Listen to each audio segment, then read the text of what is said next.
Hello, hello? You good now?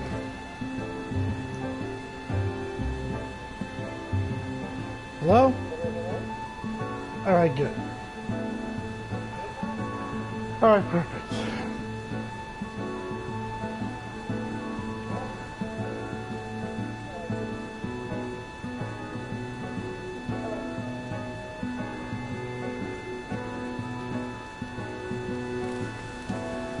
Okay, so hello everyone, my name is Red Mystic, and I'd like to welcome you to my live stream of Final Fantasy XIV Stormblood. The early access started earlier this morning at like about 5 a.m. So of course, new content, new jobs, new everything. But today we're going to be focusing mostly on Red Mage because most of my friends know this, but you guys don't. I am a huge Red Mage fan. I didn't really care about like Samurai really coming out. Although Samurai is a good job, don't get me wrong. I just loved Red Mage more. Now when it came to the fact that Red Mage was coming out in Stormblood, I just had to make sure that was my main. But of course, you know, the whole entire new job thing, that means everyone's going to rush to it. So of course there's going to be a lot of people leveling their Red Mage, their Samurai, or the people who like have jobs under like level 50 will start going ahead and leveling up their stuff because they actually made it easier to level up in this game.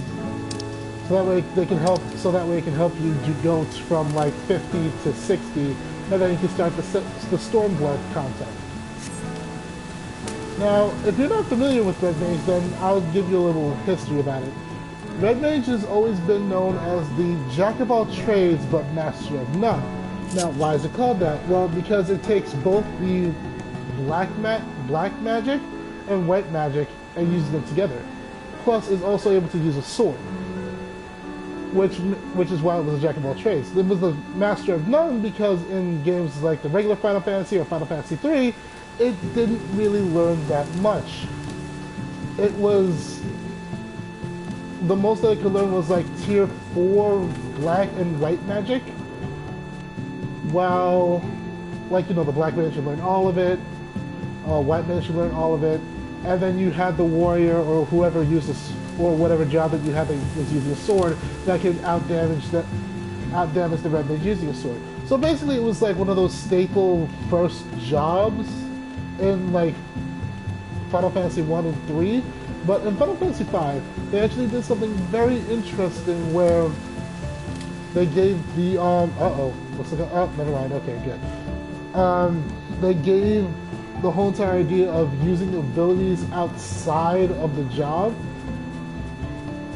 and one of the abilities that people loved from Red Mage was dual casting. Dual casting made so that way instead of just using one spell per turn, you use 2 spells, which was huge for anybody who had a caster or a healer, because you could go ahead do protect, shell, or just major damage spells if you have like a black mage or whatever. So in Final Fantasy V it became more of a you must level this class if you have a caster in your party. After that, we really don't get to see the Red Mage as much because it really didn't, because 7 through, I'll say 10, they didn't really go ahead and do much when it came to the job system. But then it returned again in Final Fantasy XI, and it was still known as the Jack of all trades, master of none. It was still using black magic, white magic, and it still used a rapier as a weapon. I never really played Final Fantasy XI, so that's about the extent of my knowledge that I know off the back of my hand.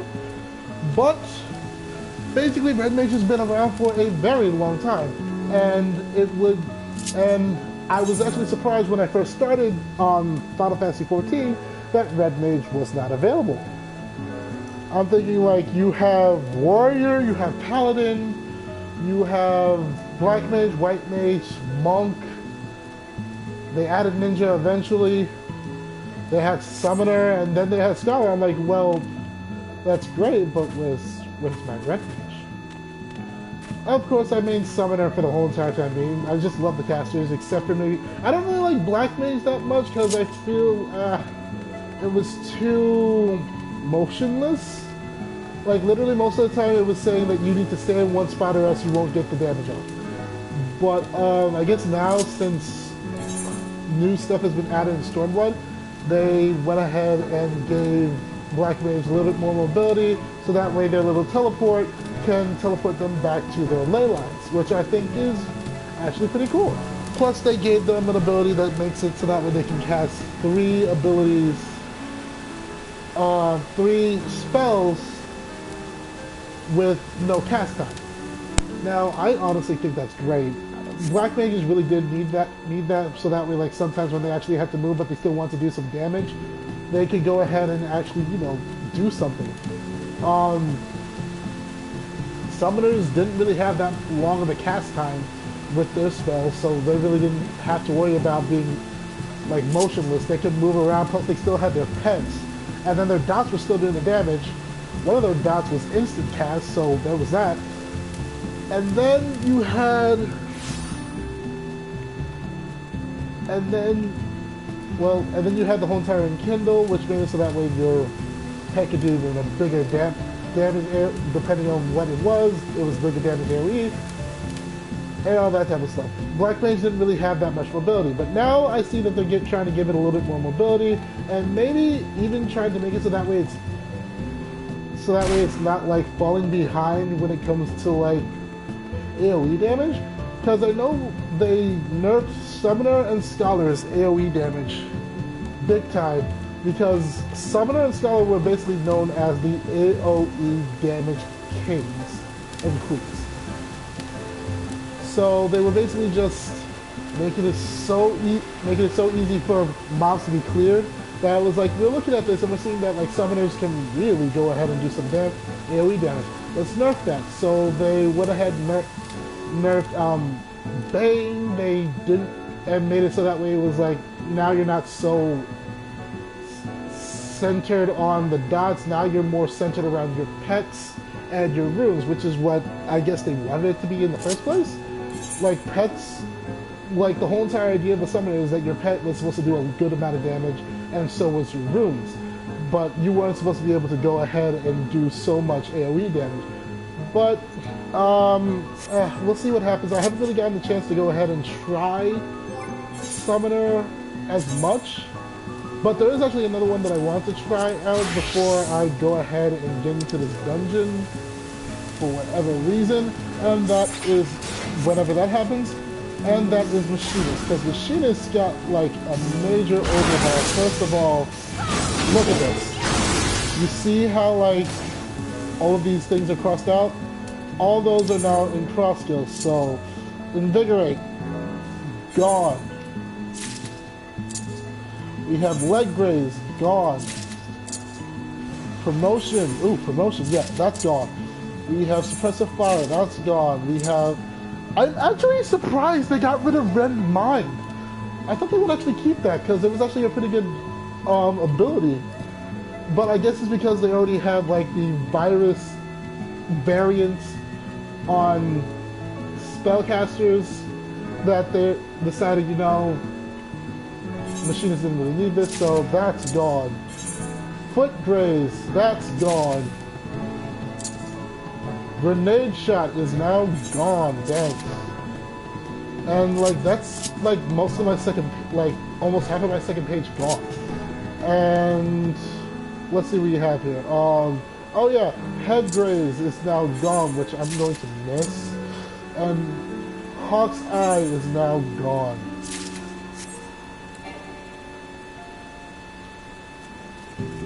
Alright, Blood for Blood, now gone. Ugh. Oh, God, and Lead Shot, I forgot, now is gone. So see, that's a lot that's already gone. But we get added a new gauge.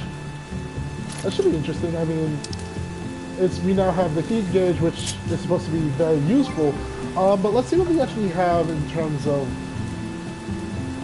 abilities, because now We lost a lot. We still have Heartbreak, we still have Crit Reload. I have to add in Spread Shot now. Rapid Fire is still good. Green Shot's still good. Dang, they really took a hit. Like, they really did take a hit. That was...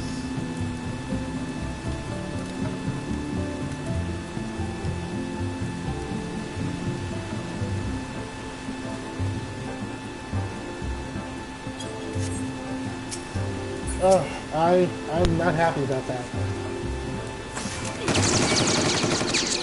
But the good news is that now we don't have the whole entire idea of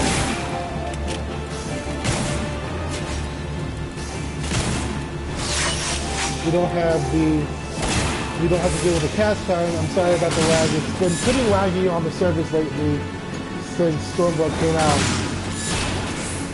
And so basically it's going to be a little bit laggy in this new overworld and everything like that, so bear in mind. So if you're playing right now, if you're feeling like you're lagging a little bit too much, don't worry, you're not the only one. Alright, now I want to see this.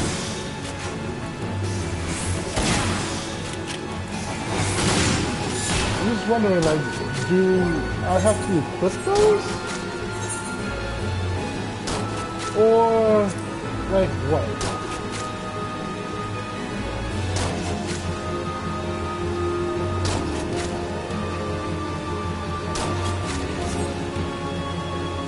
See, it really doesn't go down. Reloading. Raise it so that way.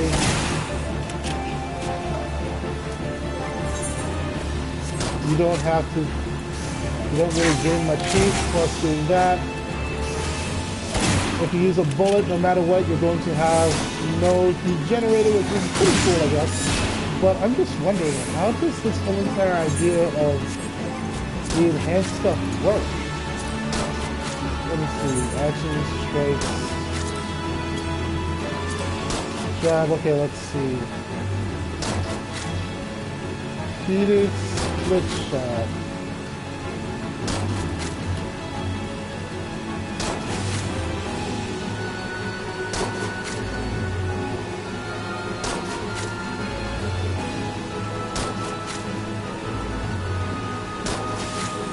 I don't know, maybe do I have to go see, like, the machinist person? Or anything like that? Because I honestly don't know.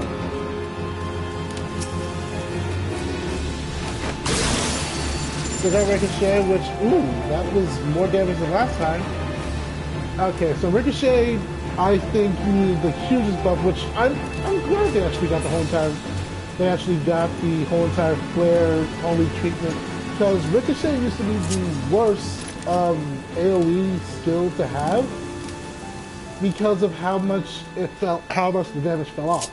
You didn't really get that much from it because of the fact that it used to say, oh, the more enemies around, the less damage that you do. So instead of like how you saw that I did like 2,000, 2,400, 2,100 going down depending on who was initially hit for, it would normally go from that to like maybe like 1,800 for both of them, which I thought was a huge like screw you to machinists, because like that's the last skill that we get as a machinist. That's the last skill you give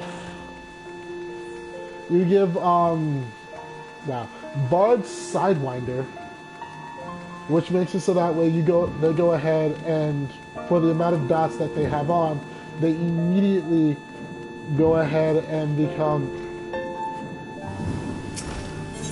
Hold on 1 second.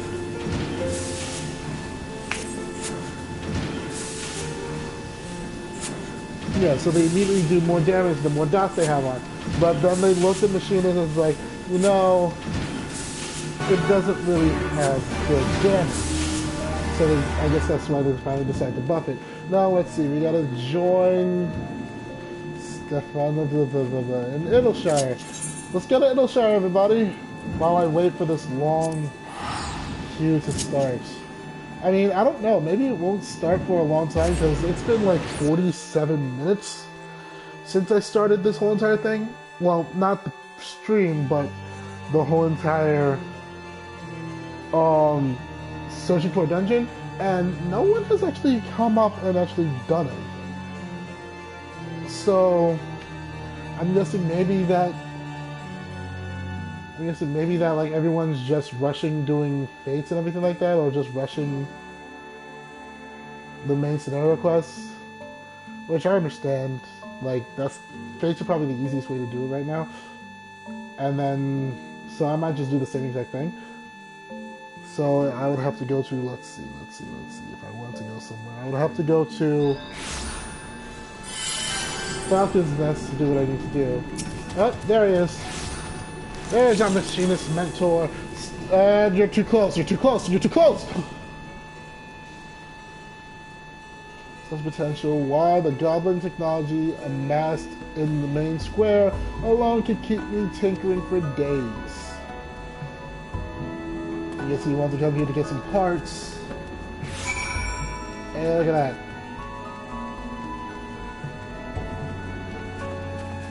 And to speak with the inhabitants.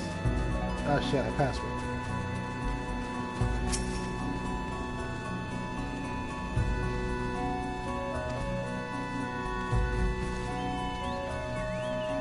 I'm guessing this might actually become our base of operations now. Which, that's not actually a bad thing. Considering, like, Alexander's right outside our doors. Alexander. I actually liked Alexander. I know, like, I've actually found some people who say, like, Alexander's too tedious. But I'm like, this is supposed to be, like, endgame content. Of course it's gonna be tedious. I've also met people who, haven't even gotten that far and say this game sucks. And I would have to really, like, I have to really like persuade them that if you played WoW and you just started, you're not just, it's not like WoW where nowadays it's instant gratification, getting armor and stuff like that, like it's nothing.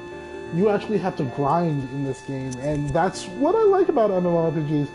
You have to put your time into it. If you don't want to put time into something, then I would say go play something different. Don't play an MMORPG. It's not for you. Alright, now let's see what we got here. I see that you catch one step ahead of me, Cyranak. At least this time around, our dear instructor was not not so damnably difficult to locate, huh?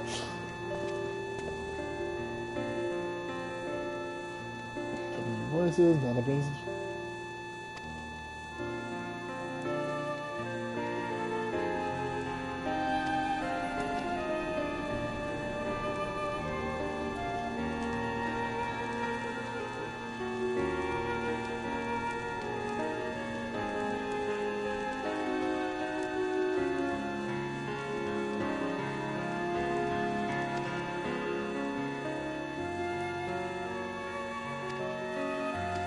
I have to agree with her.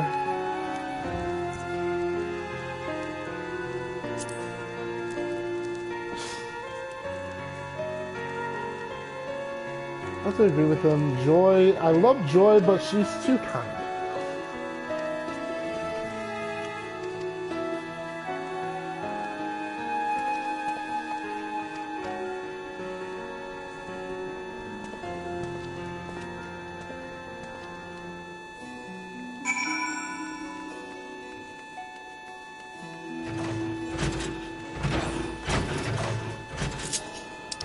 What is that again? Ah, it has been so long.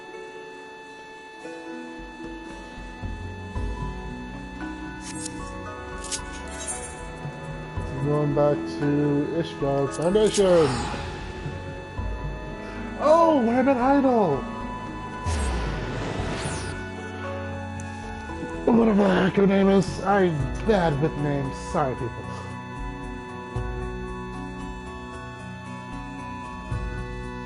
Holy Sea of Ishgard.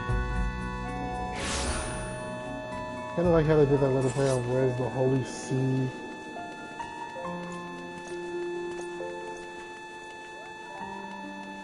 But whatever, we're not here to talk about, or to start about, like, snappy whip.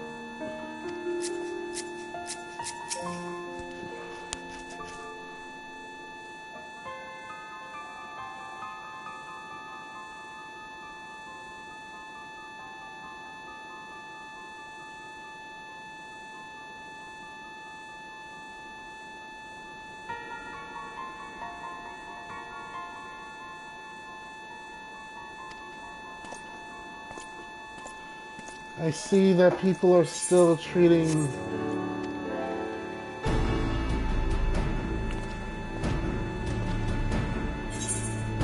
the people in Israel are still treating everyone like crap.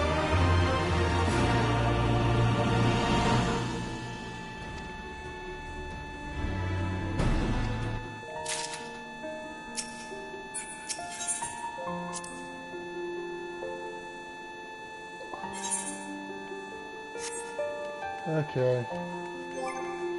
Did I get, like, I don't know what the fuck that was for, what the heck that was for.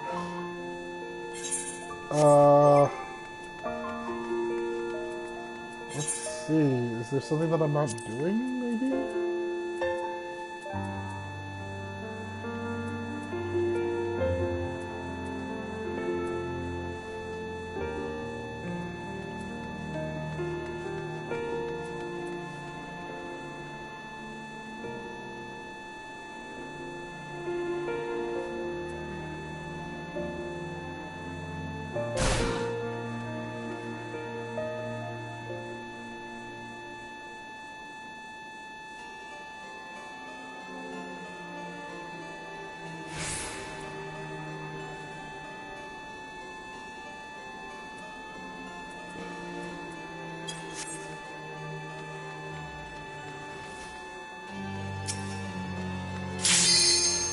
Oh, snap.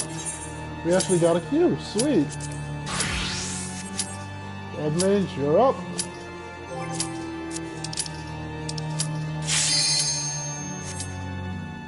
Now, if you haven't seen how Red Mage really plays, it's kind of pretty simple. Red Mage's main goal is to not only maintain like their own MP bars, but they also have to maintain they have to balance their black mana and white mana.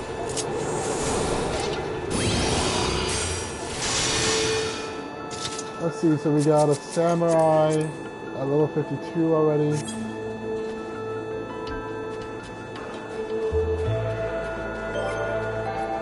Alright, well, I guess it's not that well.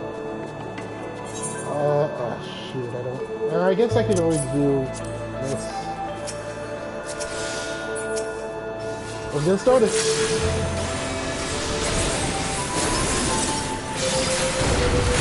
The whole entire idea is to manage your white mana and black mana. You see how they're still a little close together.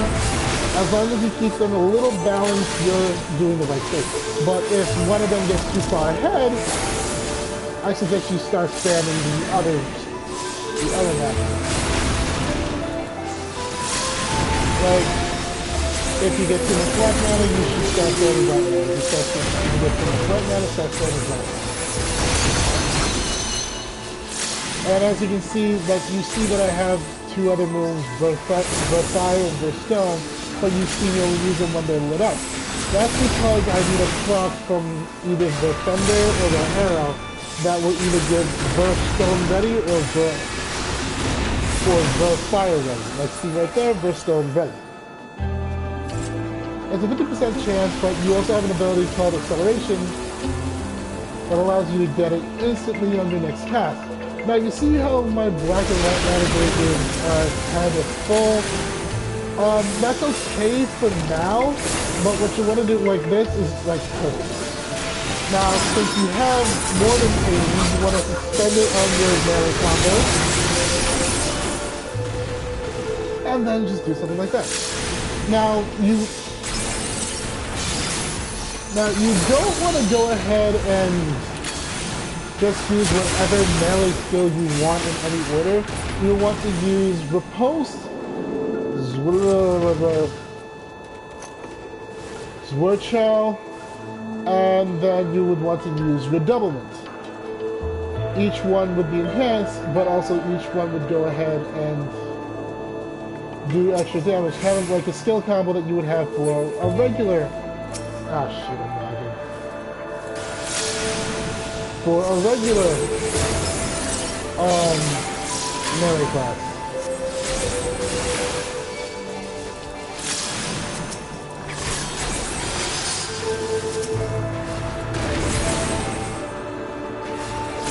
Now, I could just go ahead and actually do AoE damage, and I could gain my black mana and white mana that way.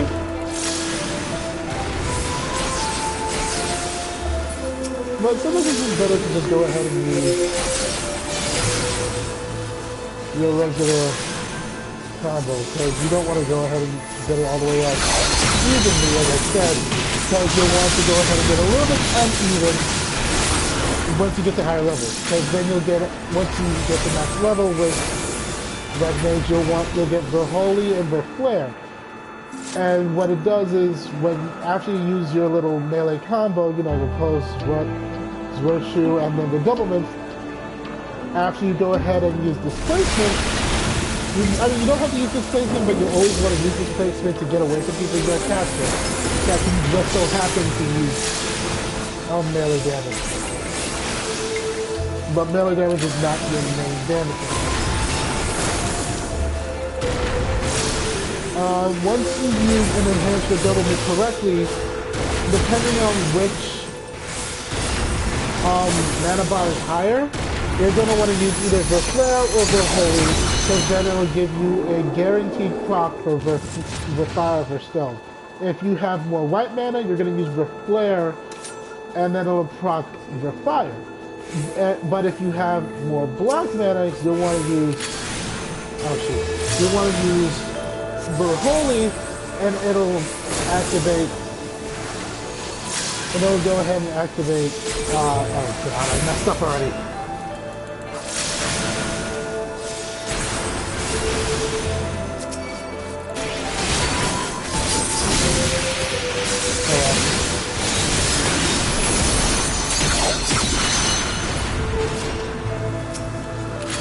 You want to go ahead and activate. It'll go ahead and Verholy will activate the stone. And what it is, like, they're stone ready for fire.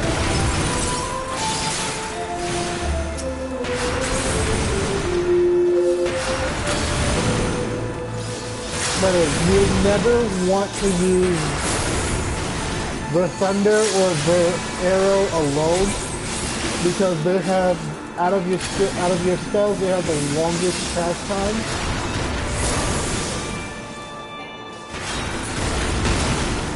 So what you'll do is you'll always use either Jolt, Fire, or Stone.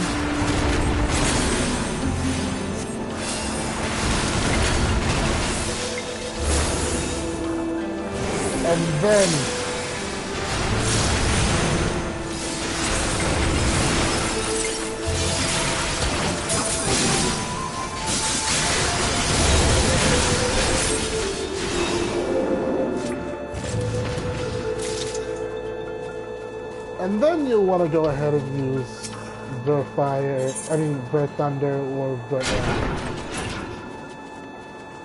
I'm actually surprised that they were so generous to go ahead and give, like, each job a set of armor that they could, the new jobs a set of armor that they could use. I gotta give thanks to Phoenix, but I went ahead and just did a little extra. And I decided, you know what?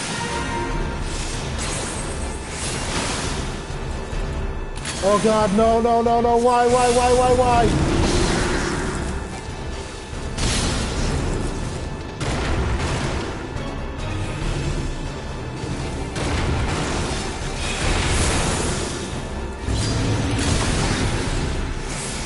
And got the...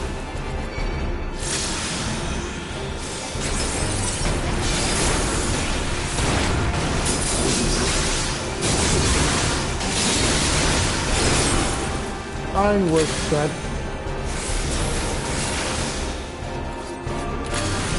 So I'm just like, you know, get the higher item level stuff. I mean, yeah, it's like everything else is 150, but you know.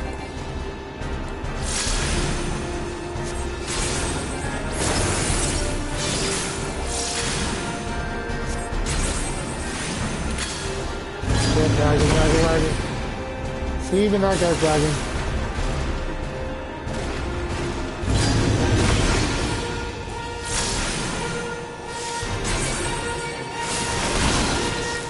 I am so fucked. Oh, perfect, thank you.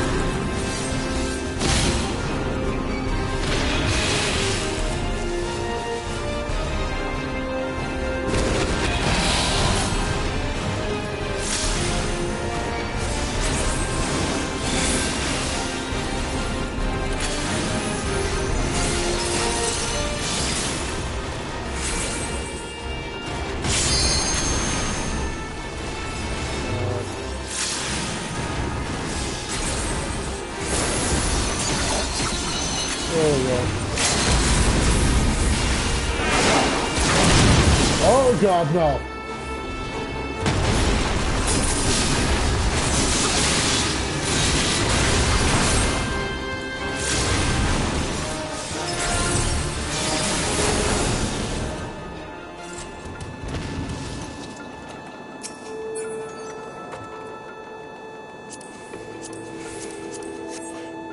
Just because you can go in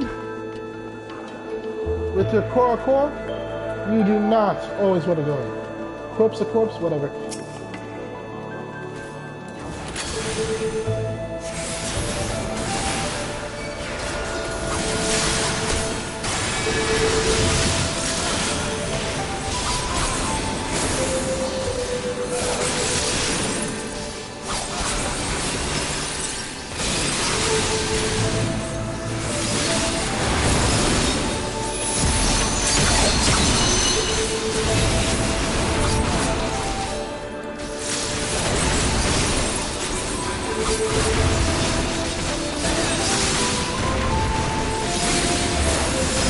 And there's a firefox!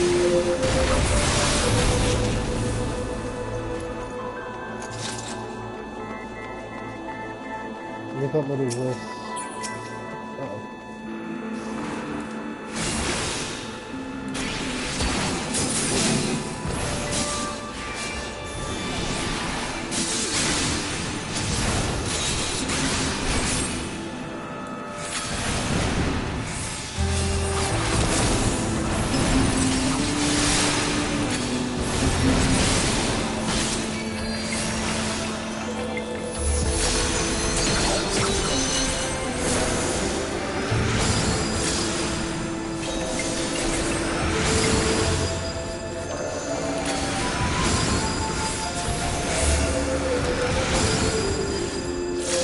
Never do that again.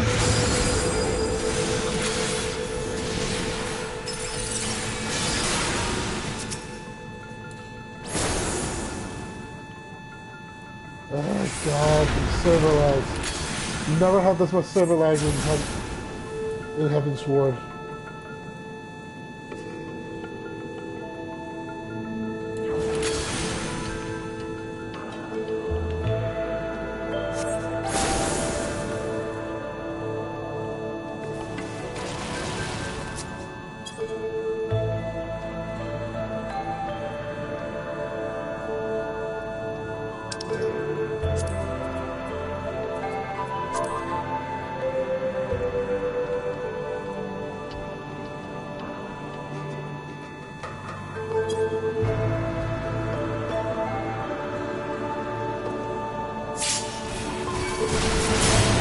Oh god!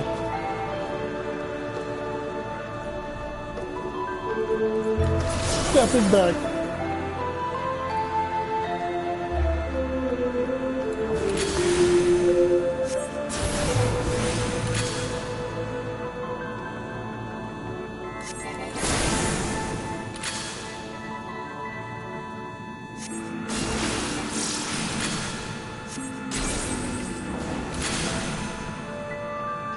I kind of like the cool aesthetic where how they did this. Where, like, depending on what you're using, like, if you're using Jolt, it's kind of like a mixture of both white and black. If you're using, like, the Thunder, oh god, great.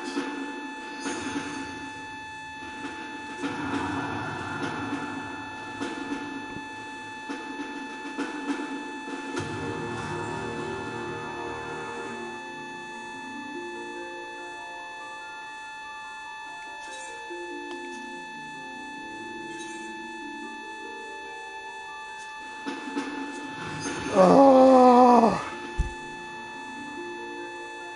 Yeah, we're just gonna end it here because this server lag is way too much. I guess we'll have to try this again a different time. Later, YouTube.